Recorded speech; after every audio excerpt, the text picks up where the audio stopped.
అన్న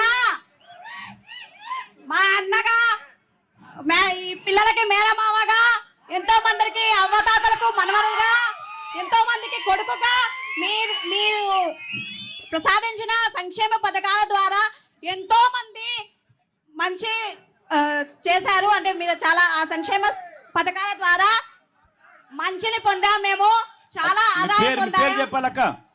పుష్పలత, పుష్పలత, కొల్లి పుష్పలత. నాకు ఎప్పటి నుంచో ఫస్ట్ నుంచి కూడా ఒకే ఒక కొడుతాను, అది అన్న ఉంటే బాగుండేదని. మీరు వచ్చిన తర్వాత అది కూడా పూర్తి అయిపోయిందన్న. నేను సొంతం అన్నగా భావిస్తున్నాను మిమ్మల్ని.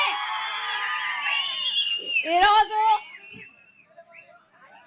మా విజేంద్ర అన్న అలాగే మా పెద్దనాయన ప్రభాకర్ రెడ్డి గారి ద్వారా మిమ్మల్ని చూసినందుకు మేము ఎంతో సంతోషిస్తున్నాం అన్న. ఎడుగునిల గ్రామంలో చాలా అదృష్టవంతులయ్యారు. ఈరోజు మీ సంక్షేమ పథకాల ద్వారా మేము చాలా లాభం పొందామన్నా. ఎంతో మంది పేద ప్రజలు చాలా రిలాక్స్ గా ఫీల్ అయ్యారు, చాలా లాభం పొందారు. ఇలాగే ఈ సంక్షేమ పథకాలు వచ్చే సంవత్సరం అంటే 5 years కూడా మేము పొందాలని తప్పకుండా మీకే ఓటేస్తాం జగనన్న. మీరే వై నాట్ 175 అన్న. ఈ ఊర్లో చాలా మంది చాలా లబ్ధి పొందినటువంటి హృదయాన్ని కదిలించేటటువంటి అనేక మంది ఉన్నారు అన్న. వాళ్ళందరూ మాట్లాడాలని అనుకుంటున్నారు. దయచేసి అన్న అక్కడ మైక్ ఇవ్వండి ప్లీజ్. ఈ కార్నర్ ఒక్క మైక్ అన్న.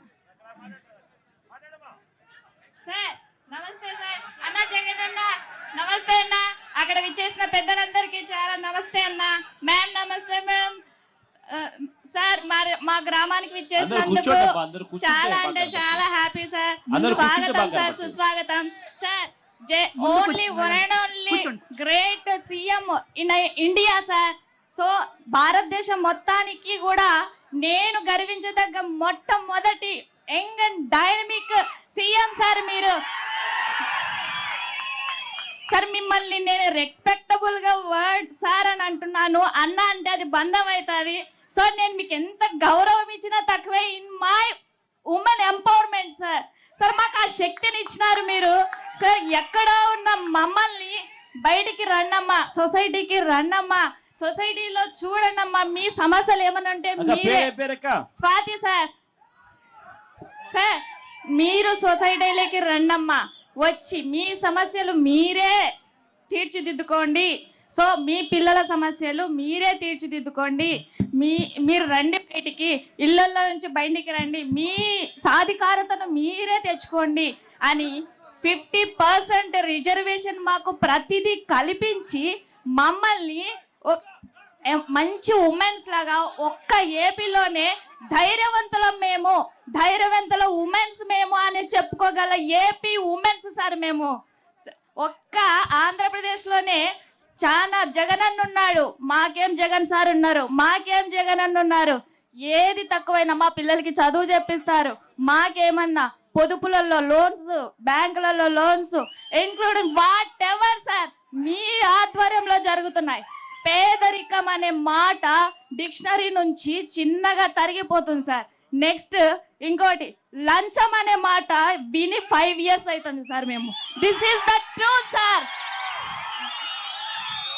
This is the truth sir. Sir మీరు నాకు ఈ అవకాశం ఇవ్వకపోయిందంటే 4 years నుంచి డైరెక్ట్ నేను మీకు లెటర్ రాసేదాన్ని సార్. నేను ఎప్పుడూ అనుకుంటుంటా సార్కి నేను మాట్లాడలేకపోయినా ఈ ఎలక్షన్స్ అయిపోయినా నేను ఒక లెటర్ రాసి జగనన్నకు పంపిస్తా. ఎందుకంటే సమాజంలో మమ్మల్ని మహిళల్ని బయటికి తీసుకొచ్చి ఇంక్లూడింగ్ పాలిటిక్స్ సార్. నేను ప్రైవేట్ స్కూల్ టీచర్ని. అక్కడి నుంచి మిమ్మల్ని చూసి మీ రూలింగ్ని చూసి పాలిటిక్స్ లేక వచ్చినాను సార్. I'm MPTC sir.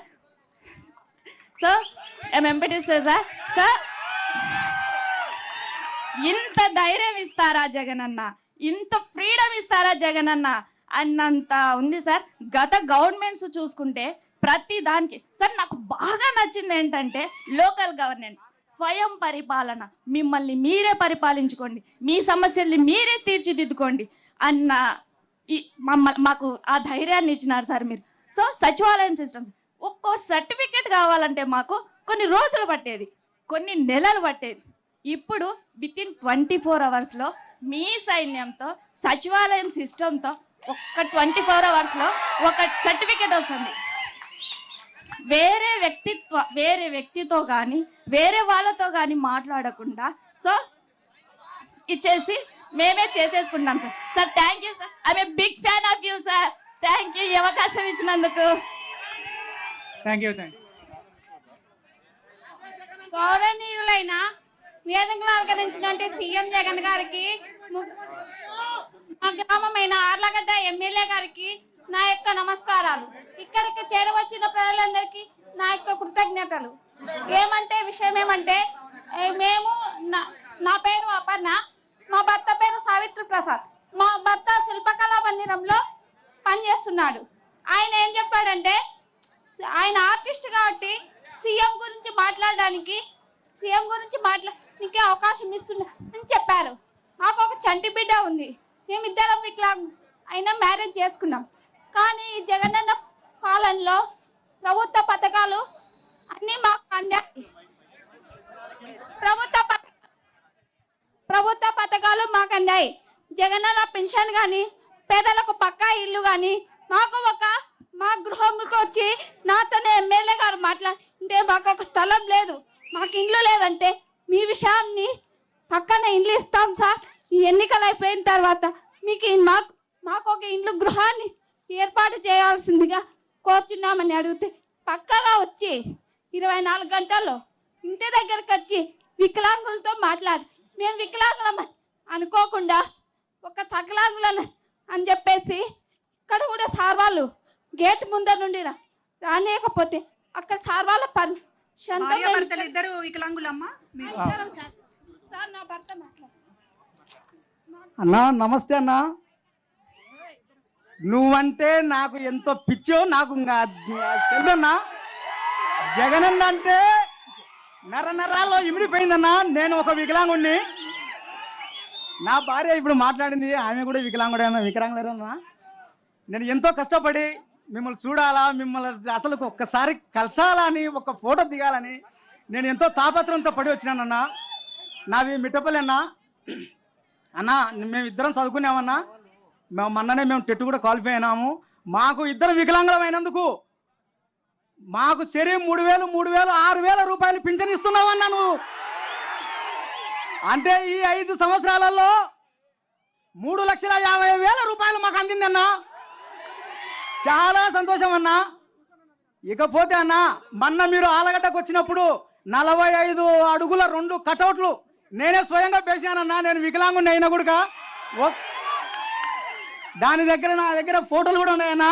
ఈ రాత్రి అంతా మేలుకొని మీకోసం నేను చిత్రాన్ని గీసుకొని స్వయంగా మీకు అందజేయాలని నేను వచ్చినానన్నా. నా అభిమానాన్ని కాదనకుండా ఒక్కసారి నా ఆవేదనను ఒక్కసారి ఆలోచన చేసి ఒక్క ఫోటో దిగితే చాలన్నా నాకు. అదే సంతోషం అన్నా. జగన్ అన్నా నేను మిమిక్రీ ఆర్టిస్ట్ కూడా నన్నా. ఒక్క డైలాగ్ చెప్తాను, మీ మాట ఒక్క మాట.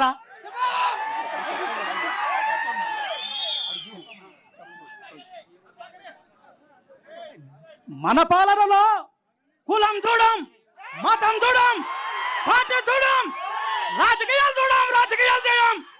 ప్రతి ఒక్క పేద వంశకి మంచి జరిగే కార్యక్రమం చేస్తాము అని చెప్పి ప్రతి ఒక్కరికి చెప్పండి. అన్నొస్తున్నాడు, మంచి రోజులు వస్తున్నాయి అని చెప్పి ప్రతి అవ్వకు ప్రతి తాతకు చెప్పండి. మేమంతా మిమ్మల్ని సీఎం చేసుకోవడానికి మేము సిద్ధం.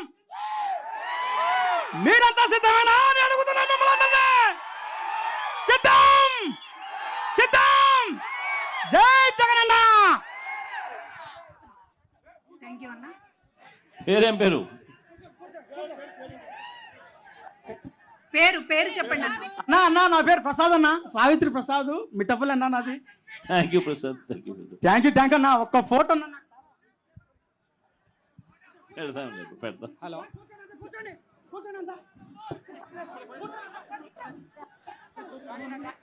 హలో అన్న నమస్తే.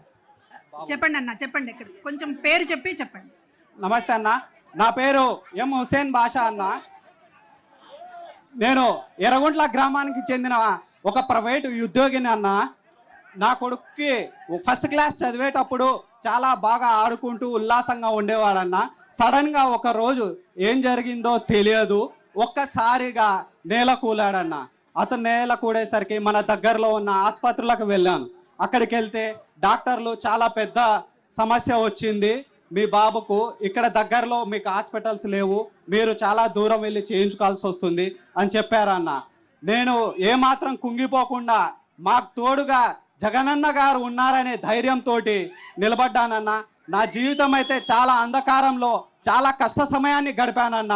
మన దగ్గరలో తిరుపతి బర్డ్ హాస్పిటల్కు వెళ్ళండి అని మా గ్రామ పెద్దలు గారు చెప్పారన్న. అక్కడ మీ పక్కన ఉన్నారన్న మా గ్రామ పెద్దలు. వెళ్ళండి, మీరు ఆరోగ్యశ్రీ కార్డు తీసుకెళ్ళండి, మీకు మంచి జరుగుతుంది, జరగకుంటే మేము ఉన్నాము, మీ సమస్యను జగనన్న గారి దగ్గరికి తీసుకెళ్తామని చెప్పారన్న మా గ్రామ పెద్దలు. అదేవిధంగా నేను ఆ హాస్పిటల్కి వెళ్ళానన్న. అక్కడ నేను ఆసుపత్రిలో చూపించుకుంటే చాలా ఖర్చుతో కూడుకున్న వైద్యం చేయాలని అన్నారన్న. చాలా ఖర్చుతో వైద్యం చేయాలన్నారన్న.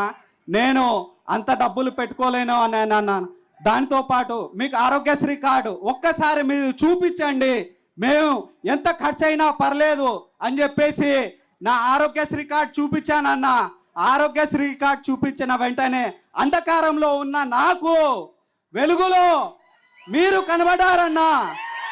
నాకు కనిపించిన వెలుగు జగనన్న గారన్న. ఆ జగనన్న గారి ఉద్దేశము మంచి ఉద్దేశం కాబట్టి మీకు 5 లక్షల విలువైన ఆసుపత్రి వైద్యము మేము ఖచ్చితంగా చేస్తాము. 5 లక్షల విలువైన సర్జరీలు 3 చేయాలని అన్నారన్న. 3 సర్జరీకి గాను 5 లక్షల రూపాయలలో నాకు 2 సర్జరీలు జరిగాయన్న. నా కొడుకు ఇతనే అన్న. 2 సర్జరీలు జరిగాయి. మంచాన పడుకొని ఉన్న కొడుకు ఇప్పుడు నిలబడుతున్నాడన్న.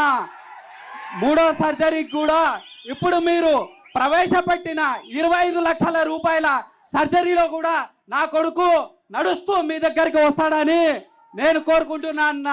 ఇది అన్న నిజస్వరూపం, ప్రాణం నిలబెట్టిన నా కొడుకు.